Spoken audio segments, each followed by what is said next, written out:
Hello everyone, welcome back to my channel. In this video, we will go over how to build YouTube Shorts with Opus Clip. So now, let's begin. The first thing we need to do is go to our web browser and search for Opus Clip. Click on it. And now, here, click on sign up. It's free button and sign up to your account.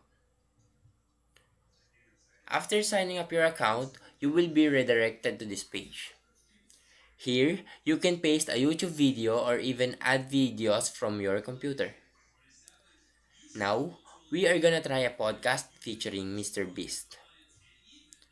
So now, paste the link of the YouTube video, and after that, you'll need to adjust the settings. Select the genre of your video. Our video example is a podcast. Then we're gonna click podcast. And now, we need to make sure that the preferred clip length is less than 30 seconds or 30 to 60 seconds. After that, click on Get Clips in one click. Now, you will be redirected to this, where you need to wait for the Opus Clip to analyze and generate the videos.